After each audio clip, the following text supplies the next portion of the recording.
कल हमने अपनी क्लास का इनॉग्रेशन किया था। Today we are going to start our first lecture.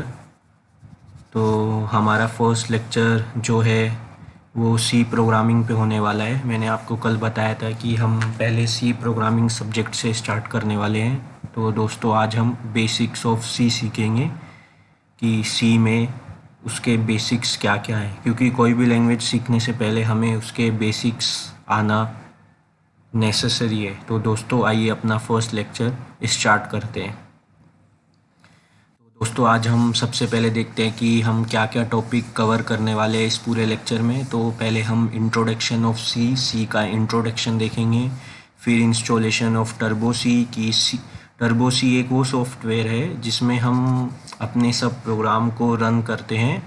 तो उसको हम अपने पीसी या डेस्कटॉप में कैसे हम इंस्टॉल कर सकते हैं तो वो हम देखेंगे। उसके बाद स्ट्रक्चर ऑफ सी देखेंगे कि सी का स्ट्रक्चर कैसा है। Then how to run program, then हम एक सैम्पल प्रोग्राम रन करके देखेंगे और फिर उसके बाद हम देखेंगे how to create your own directory. तो दोस्तों ये जो फिफ्थ टॉपिक है ये बहुत इंटरेस्टिंग टॉपिक है, तो मेरी आपसे रिक्वेस्ट है कि आप ये वीडियो लास्ट तक देखते रहिएगा, क्योंकि ये जो टॉपिक है ये बहुत कम लोग ही सिखा पाते हैं और इसका क्या यूज़ है ये आपको आगे पता चलेगा। तो आइए दोस्तों शुरू करते हैं। तो दोस्तों सबसे पहले इंट्रोडक्शन ऑफ सी। एक्चुअली जो सी लैंग्वेज है ये सी लैंग्वेज कोबोल जो लैंग्वेज है उसके बाद आई थी, और ये जो सी लैंग्वेज है ये जनरल पर्पस लैंग्वेज है। इसका जो यूज़ था वो ज़्यादा यूज़ नहीं था, पर वो बेसिकली ज़्यादा यूनिक्स में यूज़ होती थी। क्योंकि आपने यदि ओएस को पढ़ा होगा तो जो हमारे जो पुराने ओएस है यानी कि विंडोज़ के पहले जो ओएस है लिनक्स यूनिक्स, तो सबसे पहले यूनिक्स आया था, उसके बाद लिनक्स आया था। तो जो यूनिक्स है वो सी लैंग्वेज का यूज़ करके ही बना है, और बेसिकली ये सी लैंग्वेज यूनिक्स में यूज़ होती थी और उसके जो प्रोग्राम हैं यूनिक्स के वो सब इसी लैंग्वेज में बने हैं। तो दोस्तों ये लैंग्वेज जो है 1972 में डेनिस रिची एक बहुत बड़े कंप्यूटर साइंटिस्ट थे, तो उन्होंने ये बेल लेबोरेटरी में डेवलप की थी। और ये लैंग्वेज डेवलप होने के बाद पूरा एक वर्ल्ड में आप बोले तो पूरा रिवॉल्यूशन आ गया था इसके वजह से। तो दोस्तों आप ये पॉइंट को याद रख सकते हैं कि सी लैंग्वेज को किसने डेवलप किया था। तो ये 1972 में डेनिस रिची ने डेवलप किया था। और ये जो लैंग्वेज है इसका जो बेसिकली यूज़ था वो प्रोग्रामर्स के लिए बहुत ज़रूरी था, क्योंकि ये जो लैंग्वेज थी ये जो उससे पहले की जो लैंग्वेज थी उससे बहुत ही ज़्यादा इजी थी। लेकिन यदि आप इसे आज की लैंग्वेज से कंपेयर करेंगे पाइथन से, तो वो तो आज पाइथन तो और भी ज़्यादा एडवांस लैंग्वेज है। लेकिन हम अभी ये सोच रहे हैं कि हम अभी ऐसा सोचे कि मार्केट में पाइथन वगैरह कुछ नहीं आया है, तो हम 2000 से पहले की बात कर रहे हैं। तो यदि हम उन सब लैंग्वेज से कंपेयर करें तो सी लैंग्वेज जो है बहुत इजी था और प्रोग्रामर के लिए सीखना और उसमें राइटिंग करना बहुत ही इजी था। इसलिए देखें तो C is powerful dominant and super language है। तो ये जो है वो ये पावरफुल लैंग्वेज था और डोमिनेंट था, मतलब कि जो बाकी की लैंग्वेज है उनसे बहुत इजी था, और सपल लैंग्वेज था मतलब इजी टू रन और इजी टू डीबग था। इसमें जो कोडिंग रहता है वो इजी था यदि हम उस टाइम की लैंग्वेज से कंपेयर करेंगे। तो बेसिकली ये सिर्फ सी का एक छोटा सा इंट्रोडक्शन था कि तो आप इसमें जो पॉइंट्स है वो आप यही याद रखें कि जो डेनिस रिची है उसे 1972 में डेनिस रिची ने इसको डेवलप किया था। तो आइए दोस्तों नेक्स्ट टॉपिक की तरफ बढ़ते हैं। तो हमारा जो नेक्स्ट टॉपिक है कि why name C was given to this language, कि इस लैंग्वेज को सी नेम ही क्यों दिया गया। क्योंकि ये जो पॉइंट है बहुत सारे बच्चों के दिमाग में आता है कि सी ही क्यों इसको नाम दिया गया। तो बेसिकली इसको सी नेम इसलिए दिया गया क्योंकि ये जो लैंग्वेज है ये उससे पहले जो बी लैंग्वेज थी वहाँ से ये डिराइव्ड हुआ था। जो उसके जो फीचर्स थे बी लैंग्वेज के वो उन्होंने सी लैंग्वेज में ही लिए थे। उसके बहुत सारे जो फीचर्स हैं सी के उन्होंने बी लैंग्वेज से लिए थे। और जो बी लैंग्वेज का जो प्रीवियस वर्जन है वो है BCPL एंड CPL। तो BCPL है basic combined programming language and CPL is combined programming language. तो अब उन्होंने अब जो बेसिकली बहुत सारे जो वर्जन थे वो सी से लिए थे, तो इसलिए बी से लिए थे, सॉरी, तो बी से लिए थे, तो उन्होंने क्या सोचा अब इसका नाम क्या रखे। तो अब यदि आप अल्फ़ाबेटिकली देखें तो पहले ए आता है, फिर बी आता है, फिर सी आता है, तो इसलिए उन्होंने सोचा चलो इसका नाम सी रख देते हैं, तो इसलिए इस लैंग्वेज का नाम सी पड़ा। तो ये जो क्वेश्चन है कई बार पूछ लेते हैं इंटरव्यू में कि सी लैंग्वेज क्यों पढ़ा, क्योंकि सी लैंग्वेज के जो फीचर्स है वो बी लैंग्वेज से लिए गए थे, तो इसलिए इसका नाम सी लैंग्वेज पड़ा। तो आइए दोस्तों नेक्स्ट टॉपिक की तरफ बढ़ते हैं। नाउ इंस्टॉलेशन ऑफ सी। तो दोस्तों मैंने आपको बताया था कि हम टर्बो सी को कैसे इंस्टॉल कर सकते हैं। तो दोस्तों इसमें कुछ स्टेप दिए गए हैं, जैसा कि आप देख सकते हैं, search turbo C on browser. सबसे पहले अपने ब्राउज़र पे टर्बो सी को सर्च करें, फिर जो पहला जो पेज दिखे वो लिंक पे क्लिक करें, फिर आपका डाउनलोड स्टार्ट हो जाएगा, फिर इंस्टॉल करें टर्बो सी को। तो आइए दोस्तों इसको अपन अपने पीसी में करके देखते हैं। तो दोस्तों मैं सबसे पहले जाऊंगा मेरे ब्राउज़र गूगल क्रोम में। तो यहाँ पे मैंने अपने जो गूगल सर्च इंजन है वहाँ पे मैंने टर्बो सी डाउनलोड किया हुआ है। तो टर्बो सी डाउनलोड मैंने लिखा, तो टर्बो सी डाउनलोड करने के बाद मुझे यहाँ पे ये पहला लिंक मिला। तो इस पर क्लिक करने के बाद कुछ इस टाइप का विंडो ओपन होगा। तो ऐसा विंडो ओपन के बाद आप देखेंगे यहाँ पे लिखा है download turbo C plus plus 3.2 from here. तो आप इस पर क्लिक करेंगे तो आपका डाउनलोडिंग स्टार्ट हो जाएगा और वो यहाँ पे दिखेगा। तो उसके बाद एक ये न्यू विंडो भी ओपन होता है कई बार, तो ऐसा विंडो भी आपको दिख सकता है, लेकिन आप उसको की टेंशन मत लीजिए। आप नीचे देखिए यहाँ पे आपका जिप फाइल ऐसा इंस्टॉल हो जाएगा। तो दोस्तों ये जिप फाइल इंस्टॉल होने के बाद जब आप यहाँ से ओपन करेंगे तो ये जो आपका फाइल है ये ऐसे ओपन हो जाएगा। फिर ओपन होने के बाद आप इसके ऊपर क्लिक करेंगे तो यहाँ पे आपको ये इसका सेटअप फाइल दिखेगा टर्बो सी प्लस प्लस। तो इस पर आप क्लिक करेंगे और जो ऑन स्क्रीन इंस्ट्रक्शन आएंगे उनको फॉलो करेंगे तो आपका टर्बो सी जो है वो इंस्टॉल हो जाएगा। तो दोस्तों आपको ये समझा होगा कि टर्बो सी को कैसे इंस्टॉल कर सकते हैं। तो बेसिकली ये बहुत इजी है, तो आप ये स्टेप जो है इनको फॉलो करके आप टर्बो सी को इंस्टॉल कर सकते हैं। तो मैं समझता हूँ कि आपको ये टॉपिक समझा होगा। तो आइए दोस्तों अभी हम आगे चलते हैं और देखते हैं स्ट्रक्चर ऑफ सी प्रोग्राम। तो सी प्रोग्राम का स्ट्रक्चर क्या है। तो दोस्तों स्ट्रक्चर ऑफ सी प्रोग्राम का समझने से पहले हमें कुछ चीज़ें जो है उसका नॉलेज होना बहुत ज़रूरी है, जैसे कि C character set, C keyword, the general structure of C program, फिर कैसे स्टेटमेंट को एंड करे, फिर फ्री फॉर्मेट लैंग्वेज, देन उसकी हेडर फाइल और लाइब्रेरी क्या क्या होता है। ये कुछ जो नॉलेज है इसका नॉलेज लेना ज़रूरी है। तो इसलिए मैं आपको पहले स्ट्रक्चर ऑफ सी प्रोग्राम बताऊँ तो मैं आपके लिए सबसे पहले ये बताता हूँ कि सी कैरेक्टर सेट क्या होता है। तो आइए दोस्तों शुरू करते हैं। तो सी कैरेक्टर सेट क्या है। एक्चुअली हमारी जो प्रोग्रामिंग लैंग्वेज होती है उसके अंदर हमको अलग अलग alphabet and symbols and numeric sign use करना पड़ता है। तो इन सब के ग्रुप को हम कैरेक्टर सेट बोलते हैं। तो जो सी होता है वो as you can read C does not use every character set. जो सी में है हम सारे कैरेक्टर सेट का यूज़ नहीं करते, सिर्फ हम कुछ ही कैरेक्टर सेट है जिन्हें हम अपनी प्रोग्रामिंग में सी प्रोग्रामिंग के लिए यूज़ करते हैं। The only characters that C language uses for its program, और वो नीचे दिए गए हैं। एक तो कैपिटल A to Z और अल्फ़ाबेट, देन लोअर केस में A to Z और अल्फ़ाबेट, देन 0 से 9 लेके आपके न्यूमेरिक नंबर्स, देन आपके कुछ सिंबल्स है, हैश बोलते हैं इसको परसेंटाइल बोलते हैं, इसको इम्परसेंट बोलते हैं, और ये आपका एक्सक्लेमेशन मार्क, इसको अंडर स्कोर और इसको कर्ली ब्रैकेट बोलते हैं। तो ये धीरे धीरे आपको समझेंगे जैसे जैसे हम आगे बढ़ेंगे प्रोग्रामिंग लैंग्वेज में। और बाकी ये प्लस माइनस के साइन और ये स्पेस बार का हम यूज़ कर सकते हैं, और ये कोमा, ये कॉलन और ये फुल स्टॉप का साइन। तो ये सब कुछ होते हैं जो कैरेक्टर सेट जो हम यूज़ करते हैं।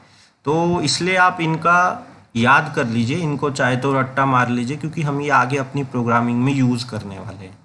तो आइए दोस्तों आगे बढ़ते हैं। आगे कीवर्ड्स क्या होते हैं कि दोस्तों अभी हमें पता है कि हम जब भी कोई लैंग्वेज याद करते हैं तो उससे पहले हमें उसका ग्रामर सीखना पड़ता है, और ग्रामर सीखने से भी पहले हमें उसके कुछ वर्ड्स रहते हैं जो याद करने पड़ते हैं, जैसे ए टू जेड अल्फ़ाबेट। तो वो ए टू जेड जो है वो रिजर्व्ड है, मतलब कि उसी से आगे जाके जो है अलग या दूसरे वर्ड बनते हैं।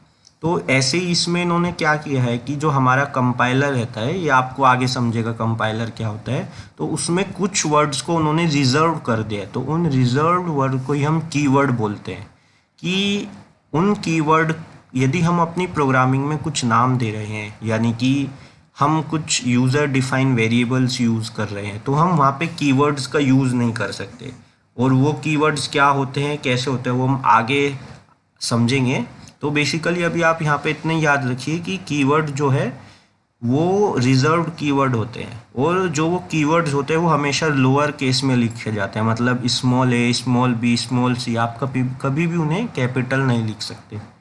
तो दोस्तों इतना ही आपके लिए है कि आप ये कीवर्ड्स बस अभी इतना याद रखिए कि वो रिजर्व्ड कीवर्ड होते हैं, और ये कोई भी प्रोग्राम स्टेटमेंट का बिल्डिंग ब्लॉक होता है। ठीक है दोस्तों, और आगे बढ़ते हैं। अभी बेसिक स्ट्रक्चर ऑफ सी, तो यहाँ पे सी का एक बेसिक स्ट्रक्चर दिया गया है।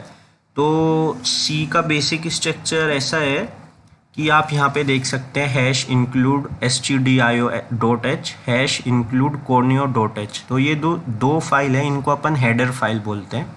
ये अभी मैं आपको आगे बताऊंगा क्या होता है। और ये void main, ये मेन फंक्शन इसको बोलते हैं। ये कोई भी प्रोग्राम का एंट्री पॉइंट होता है। हम इसको कह सकते हैं कि हमारी जो प्रोग्रामिंग का जो कोड है उसका ये गेट है। कोई भी यदि हमें किसी के घर के अंदर जाना है तो सबसे पहले हमें उसके गेट के थ्रू जाना पड़ता है। तो ये हमारी प्रोग्रामिंग का void main एक गेट है। फिर ये void main हमारी प्रोग्रामिंग का गेट है। देन ये जो ब्रैकेट दिख रहा है इसको कर्ली ब्रैकेट बोलते हैं, और यहाँ से शुरू होता है कि हमारा जो प्रोग्राम है ये इंडिकेट करता है कि यहाँ से हमारा प्रोग्राम स्टार्ट हुआ है। तो ये ऐसा हमारा एक बेसिक स्ट्रक्चर है सी प्रोग्राम का।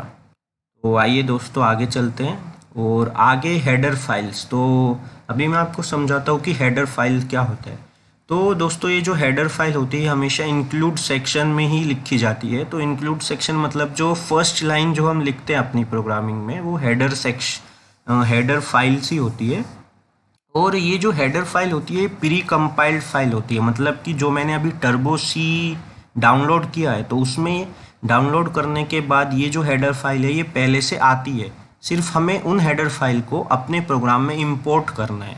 तो ये हेडर फाइल का यूज़ ये होता है कि जो हम अपने प्रोग्रामिंग में जो भी वेरिएबल्स या जो भी फंक्शंस, इनबिल्ट फंक्शन जो भी हम यूज़ करने वाले हैं, तो जैसे प्रिंट एफ होता है, स्कैन एफ होता है, वो आगे जाके आपको समझेगा कि वो जो है वो उनका मीनिंग पहले से इन फाइल को पता रहता है। तो उसके वजह से कंपाइलर को समझता है कि हेडर फाइल के वजह से उसे समझता है कि हाँ भाई प्रिंट एफ क्या होता है, स्कैन एफ क्या होता है, तो हेडर फाइल का ये यूज़ होता है।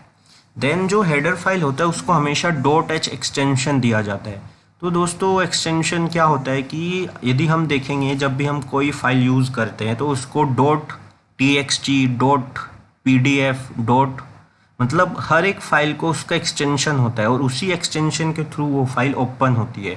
तो इसलिए यहाँ पे बस याद रखने की इतनी बात है कि जो हेडर फाइल है वो हमेशा .h एक्सटेंशन से दी जाती है। और बेसिकली जो हम स्टार्टिंग में जो हेडर फाइल जो हमेशा यूज़ करते हैं वो होती है stdio.h और conio.h।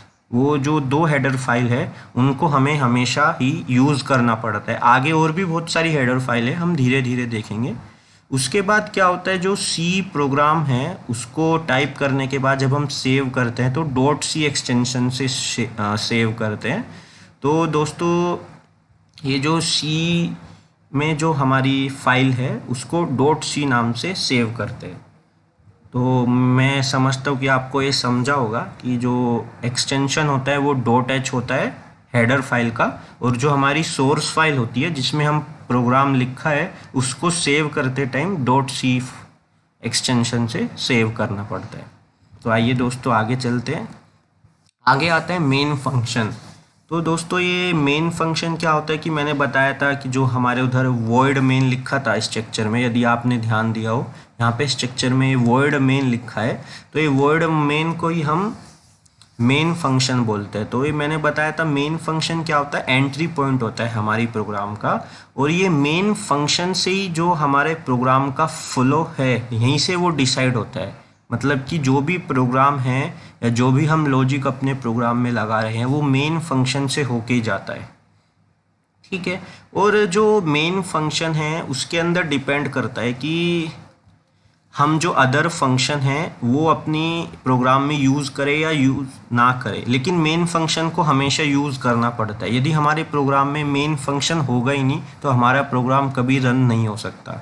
तो इसलिए मेन फंक्शन जो है कंपलसरी है हर सी प्रोग्राम के लिए। आपको एक मेन फंक्शन लिखना ही पड़ेगा, भले ही आप कोई दूसरा फंक्शन ना ले, लेकिन main function is very compulsory in our C programming language.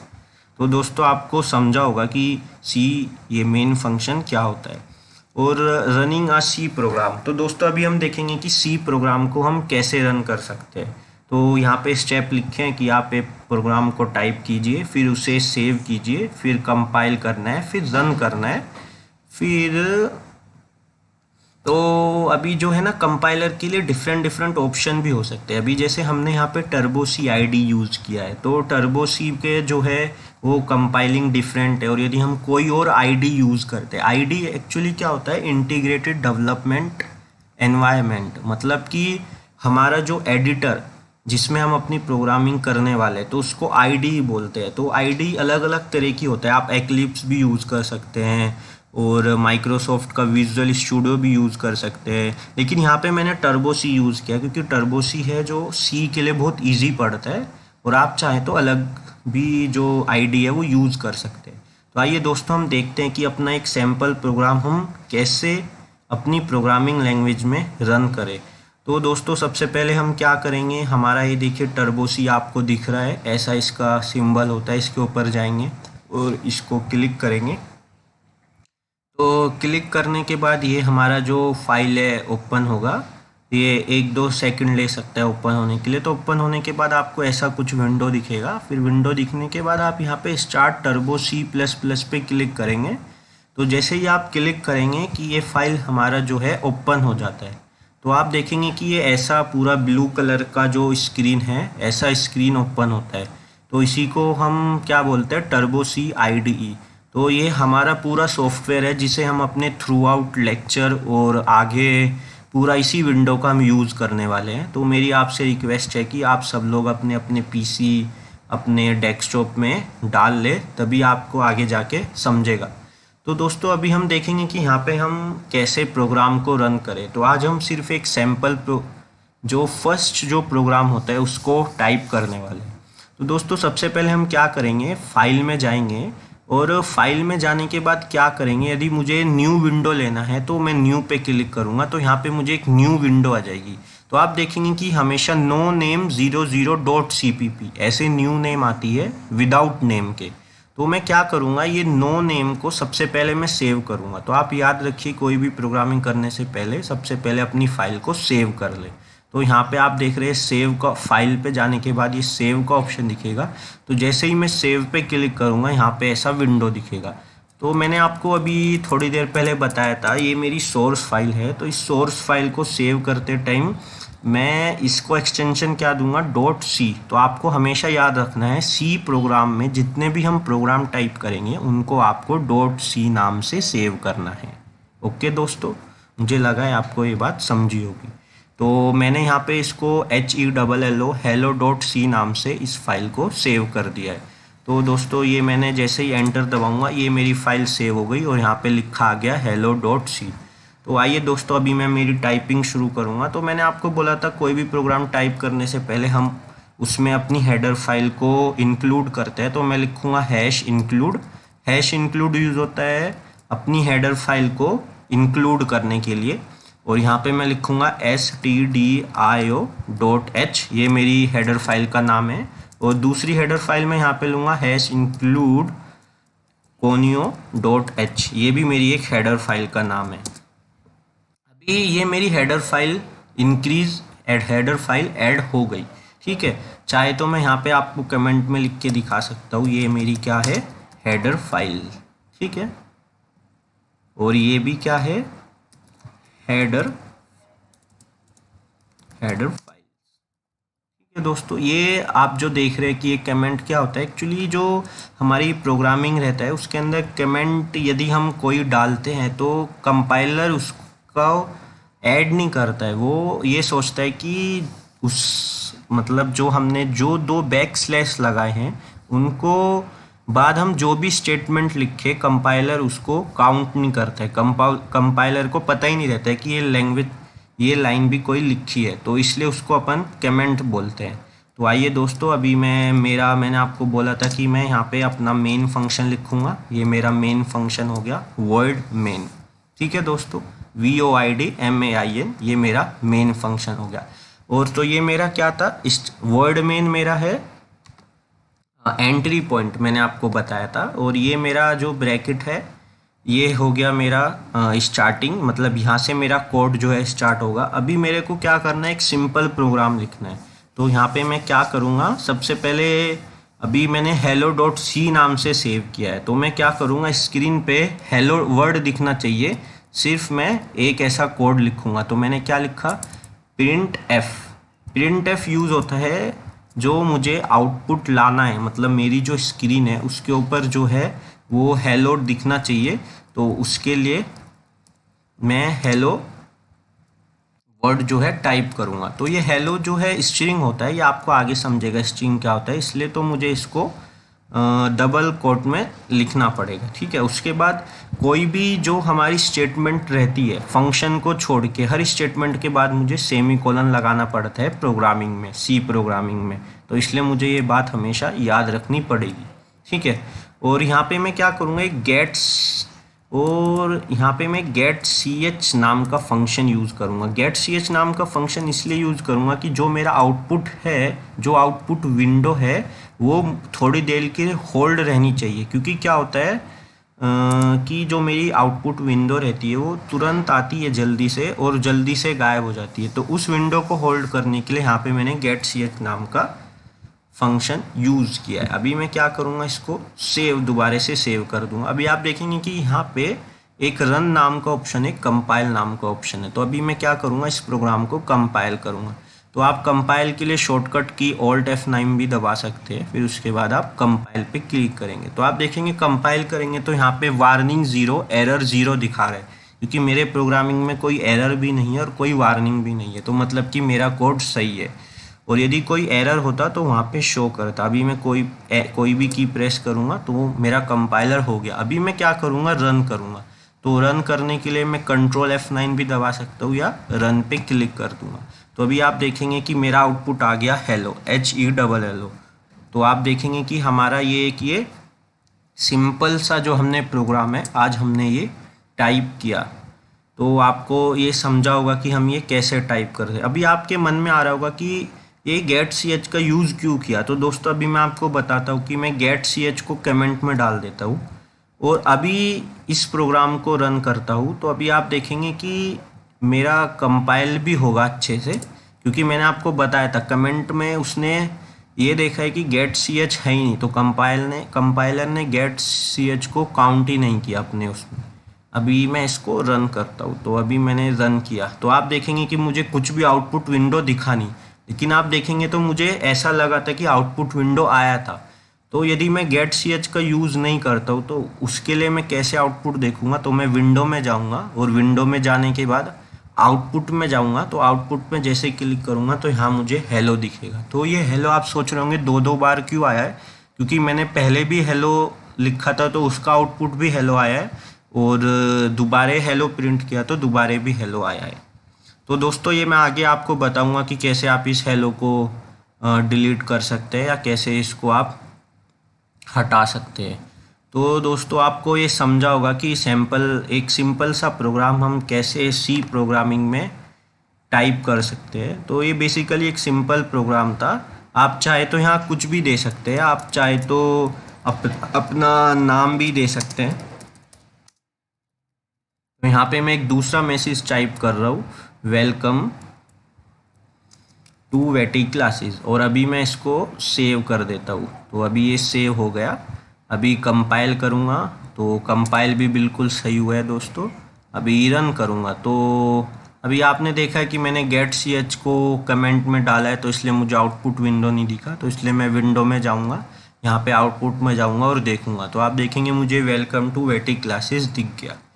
तो अभी दोस्तों, अभी ये तो हमारा सब हो गया। अभी बेसिकली क्वेश्चन आया कि अब मैं ये विंडो से बाहर कैसे जाऊं, मतलब कि मेरे डेस्कटॉप पे कैसे जाऊं। तो मैं क्या करूंगा, फाइल पे जाऊंगा और क्विट पे क्लिक कर दूंगा। तो अभी मैं अपने विंडो के बाहर आ गया। तो दोस्तों, मैं समझता हूँ कि आपको ये रनिंग अ सी प्रोग्राम की कैसे एक सिंपल प्रोग्राम को रन करना है, ये आपको समझा होगा। तो दोस्तों, आइए अभी आगे चलते हैं। तो आप चाहे तो इसका स्क्रीनशॉट भी ले सकते हैं अपनी प्रोग्रामिंग, अपना एक सैम्पल प्रोग्राम रन करने के लिए।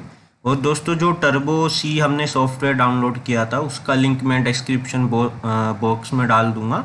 आप वहाँ से अपना सी जो आईडी है उसको डाउनलोड कर सकते हैं।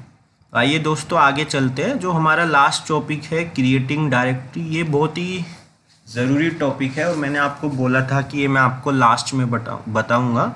तो आप ये देखिए कि इसका यूज़ क्या होता है। तो बेसिकली अभी हम फिर से अपने जो टर्बो सी है उसमें जाते हैं और देखते हैं। तो दोस्तों, यहाँ पे मैं अपने टर्बो सी प्रोग्राम में गया और इसको अभी मैं स्टार्ट करूँगा। ओ सॉरी दोस्तों, अभी ये स्टार्ट टर्बो सी। तो दोस्तों, अभी मेरा ये जो विंडो है ये ओपन हो गया। तो दोस्तों, अभी आप देखेंगे कि जब मैंने ये फाइल को सेव किया था, तो सेव करते टाइम यदि आपने ध्यान दिया हो तो ये जो फाइल है मेरी, ये फाइल कहाँ पे सेव हुई थी, तो उसको हम कैसे देखेंगे। तो मैं क्या करूँगा, ओपन पे जाऊँगा। तो आप देखेंगे कि ये मेरी जो फाइल है जिसका नाम hello.c है, तो वो यहाँ पे सेव होती है, यानी कि टर्बो C3 में बिन नाम के फोल्डर के अंदर hello.c नाम की फाइल है मेरी। ठीक है। तो अभी क्वेश्चन ये उठता है कि जितने भी हम प्रोग्राम टाइप करते हैं अपने सी में, तो क्या होता है कि वो सब प्रोग्राम इस बिन के अंदर ही सेव होते हैं। तो उसके अंदर पहले से बहुत सारे प्रोग्राम होते हैं, तो आगे चल के हमको कन्फ्यूज़न क्रिएट होता है और हम अपनी प्रोग्रामिंग लैंग्वेज में प्रैक्टिस भी अच्छे से नहीं कर पाते। तो दोस्तों, ये मेरा खुद का एक्सपीरियंस है। तो आप क्या करें, जैसे मैंने यहाँ एक वत्सल मेरे नाम की डायरेक्टरी बनाई है, तो वैसे नाम की डायरेक्टरी आप कैसे बनाएं वो मैं आपको सिखाना चाहूँगा। क्योंकि आप ये जब टर्बो सी डाउनलोड कर लेंगे, तो मेरी आपसे रिक्वेस्ट है कि आप अपने फाइल में, अपने जो पीसी है उसमें अपने नाम की डायरेक्टरी पहले से बना लें। तो दोस्तों, आप देखेंगे कि मैंने वत्सल को ओपन किया, तो उसमें मैंने h2.c नाम की जो था फाइल थी, वो मैंने पहले से सेव करके रखी थी, उसको मैंने ओपन किया। तो आप देखेंगे वत्सल h2.c ओपन हो गया। तो अभी मैं ये आपको सिखाऊंगा कि आप ये कैसे एक डायरेक्टरी को क्रिएट कर सकते हैं। तो आइए दोस्तों, हम पहले क्या करते हैं कि क्विट करते हैं। तो क्विट के लिए आप ऑल्ट एक्स भी दबा सकते हैं। तो मैंने ऑल्ट एक्स दबाया और मैं बाहर आ गया। अभी क्या करेंगे, हम हमारा जो फोल्डर है, यानी कि जो मेरा सी फोल्डर में जाऊंगा मैं, मेरे कंप्यूटर के सी फोल्डर में। तो सी फोल्डर जाने के बाद आप देखेंगे कि हाँ, मेरा टर्बो C3 है। तो ये कुछ के पीसी में, यानी कि कुछ अलग लोग, आप लोगों के पीसी में प्रोग्राम फाइल के अंदर भी हो सकता है। तो ये आपको सर्च करना पड़ेगा जब आप डाउनलोड करेंगे कि वो कहाँ पे जा रहा है। तो बेसिकली वो ज़्यादातर टर्बो C3 जो है सी के फोल्डर में बाहर ही रहता है। तो इसके ऊपर मैं क्लिक करूँगा, उसके बाद बिन पे क्लिक करूँगा। तो बिन पे क्लिक करने के बाद आप देखेंगे मैंने यहाँ वत्सल नाम का एक फ़ोल्डर क्रिएट किया है। ठीक है। तो अभी आप क्या करेंगे, आप भी यहाँ पे एक अपने नाम का फ़ोल्डर क्रिएट करेंगे। सपोज़ करो मैंने यहाँ पे DEMO डेमो नाम का एक फ़ोल्डर क्रिएट कर दिया। अभी एंटर दबाऊंगा तो मेरा फ़ोल्डर क्रिएट हो गया। ठीक है दोस्तों, तो आपको समझा होगा कि कैसे मैंने एक डेमो नाम का एक डायरेक्टरी बनाया। तो अभी मैं फिर से मेरे सी प्रोग्रामिंग टर्बो सी के सॉफ्टवेयर में जाऊंगा और टर्बो सी में दोस्तों ये अभी थोड़ा नया वर्जन आया तो उसके वजह से थोड़ा परेशान कर रहा है। यहाँ पे आपसे क्वेश्चन पूछता रहता है इंटरव्यू कि सी और एनसीसी में क्या डिफरेंस है, ये हम देखेंगे आगे। ठीक है दोस्तों, तो मैं क्या करता हूँ, इसको दोबारा स्टार्ट करता हूँ तो दोस्तों यहाँ से मैं टर्बो C++ पे जाता हूँ और यहाँ से स्टार्ट करता हूँ। अभी ये मेरा स्टार्ट हो गया। अभी मैं क्या करूँगा, अभी मैं क्या करता हूँ, एक न्यू फाइल लेता हूँ। न्यू फाइल मैंने ली, इसका नो नेम नाम है। तो अभी मैं क्या करता हूँ, इसको सेव करता हूँ। तो दोस्तों अभी आप क्या करेंगे, सेव करते टाइम देखेंगे कि हाँ मेरा डेमो नाम का डायरेक्टिव आ गया।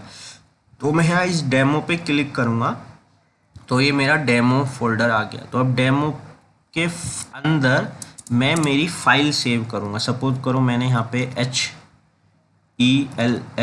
hello.2.c सेव किया, तो ये मेरी डेमो hello2.c नाम की फाइल सेव हो गई। तो इसी को हम डायरेक्टरी बोलते हैं कि अपने नाम की फाइल के अंदर या अपना एक खुद का फोल्डर क्रिएट करके उसके अंदर सब आपको कोड करने हैं। ठीक है दोस्तों, तो ये हमारा लास्ट टॉपिक था। तो अभी मैं ऑल्ट एक्स दबा के बाहर आऊँगा तो मैं देखूँगा कि मेरा जो प्रोग्राम था, जो मैंने मेरी डायरेक्टिव बनाई थी ये डेमो नाम की, तो आप देखेंगे इसके अंदर hello2.c नाम का जो मेरा प्रोग्राम है वो सेव हो गया है, यानी कि hello2.c नाम का फोल्डर जो है वो क्रिएट हो गया है। तो दोस्तों आज हमने ये लास्ट जो हमारा टॉपिक था ये भी देखा कि डायरेक्टरी जो है वो हमने कैसे क्रिएट किया। ठीक है दोस्तों, तो अभी दोस्तों हम क्या करते हैं, एक रीकैप लेते हैं और हम देखेंगे कि हमने आज क्या क्या सीखा। तो दोस्तों हमने बेसिक्स ऑफ सी सीखे। तो उसमें हमने सबसे पहले इंट्रोडक्शन ऑफ सी सीखा कि सी का इंट्रोडक्शन क्या है। तो सी क्या होता है, जनरल पर्पस लैंग्वेज है जो 1972 में डेनिस रिची ने बेल लेबोरेटरी में यूज़ हुआ था। और ये पहले ज़्यादा से ज़्यादा यूनिक्स ओएस में ही यूज़ होता था। जो यूनिक्स ओएस के जो अपने प्रोग्राम्स हैं, यानी कि जितने भी प्रोग्राम हम यूनिक्स ऑपरेटिंग सिस्टम में रन करते थे तो वो सब इसी लैंग्वेज के थ्रू लिखे गए थे। और ये जो लैंग्वेज है ये बहुत पावरफुल, डोमिनेंट और सपल लैंग्वेज है। ठीक है दोस्तों, और उसके बाद हमने देखा था कि इसको सी नाम क्यों दिया गया, क्योंकि ये बी के फीचर सी में बी लैंग्वेज के फीचर सी में ऐड हुए हैं, तो इसलिए इसको सी नाम दिया गया था। उसके बाद हमने इंस्टॉलेशन देखा। इंस्टॉलेशन में जो लिंक वगैरह है हमारे टर्बो सी का वो मैं आपको डिस्क्रिप्शन में दे दूंगा दोस्तों, उसकी आप चिंता बिल्कुल ना करें। अभी आगे हमने देखा सी का स्ट्रक्चर। तो उससे पहले हमने ये कैरेक्टर सेट वगैरह देखे थे क्या होता है। तो कैरेक्टर सेट बेसिकली जितने भी, अभी आपने देखा होगा मैंने प्रिंट एफ हेलो के बाद सेमी कॉलन लिया था। तो सेमी कॉलन क्या है, मेरा एक कैरेक्टर सेट है। तो मैंने वहाँ पे उसका यूज़ किया था इसका क्या बोलते हैं, सेमी कॉलन का। तो दोस्तों ये मेरा कैरेक्टर सेट है। और उसके बाद मैंने क्या क्या यूज़ किया, उसके बाद मैंने ये ब्रैकेट यूज़ किए थे। ठीक है दोस्तों, तो इसलिए मैंने अभी अपने प्रोग्रामिंग में ये दो ही कैरेक्टर सेट यूज़ किए। तो इसलिए स्ट्रक्चर देखने से पहले मैंने आपको एक कैरेक्टर सेट सिखाया था क्या होता है, उसके बाद कीवर्ड सिखाए थे। तो कीवर्ड क्या था, वहाँ पे वॉइड एक कीवर्ड था, क्योंकि जो कीवर्ड रहते हैं वो वाइट कलर के रहते हैं। तो वॉइड का जो मीनिंग है वो कंपाइलर को पहले से पता था दोस्तों। ठीक है, फिर उसके बाद हमने क्या देखे, बेसिक स्ट्रक्चर ऑफ सी देखा, जिसमें मैंने आपको हेडर फाइल बताया और वॉइड मेन नाम का एंट्री पॉइंट क्या होता है प्रोग्राम वो बताया। जो वॉइड मेन है वो क्या है, प्रोग्राम का एंट्री पॉइंट है। उसके बाद इसका जो हमारा ये करली ब्रैकेट है वो क्या होता है वो मैंने आपको बताया। ठीक है दोस्तों, उसके बाद हमने हेडर फाइल देखा क्या होता है, वो मैंने आपको बताया था। ये प्री कंपाइल्ड फाइल होती है और कंपाइलर को हेडर फाइल का जो मीनिंग है वो पहले से पता रहता है। और जो हेडर फाइल है वो कंपाइलर के साथ ही आती है, जो हमने टर्बो सी डाउनलोड किया था। तो इसलिए हमें अपने प्रोग्रामिंग में हेडर फाइल को इंक्लूड करना पड़ता है।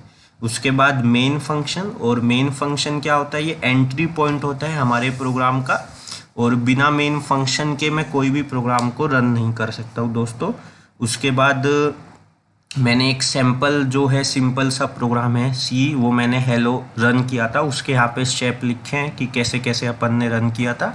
उसके बाद क्रिएटिंग डायरेक्टरी, और ये जो डायरेक्टरी क्रिएट करना है ये बहुत ही कम लोग बताते हैं दोस्तों। और मेरा भी आपसे रिक्वेस्ट है कि आगे जब भी हम कोडिंग करेंगे तो आप पहले से आप सी प्रोग्रामिंग में अपनी डायरेक्टरी जो है क्रिएट कर ले। तो दोस्तों उसका यहाँ पे स्टेप है जो मैंने आपको बताया। तो दोस्तों इतना आज हमने सीखा। तो दोस्तों हम अगले लेक्चर में क्या सीखेंगे ये मैं आपको बता देता हूँ। व्हाट आर टोकन्स, हम टोकन्स देखेंगे क्या होता है। व्हाट आर वेरिएबल्स, वेरिएबल्स क्या होता है। और डेटा टाइप्स क्या होता है, ये सब हम नेक्स्ट लेक्चर में देखेंगे। तो दोस्तों मैं आशा करता हूँ कि आपको ये लेक्चर पसंद आया होगा, आपको इस लेक्चर में समझा होगा।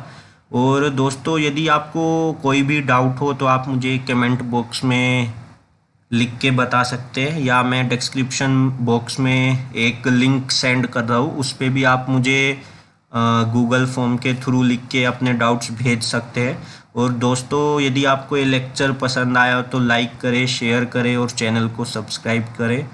दोस्तों मेरी आपसे रिक्वेस्ट है कि आप इस चैनल पे बने रहिए, आगे भी हम अलग अलग लेक्चर और अलग अलग क्लासेस स्टार्ट करने वाले हैं।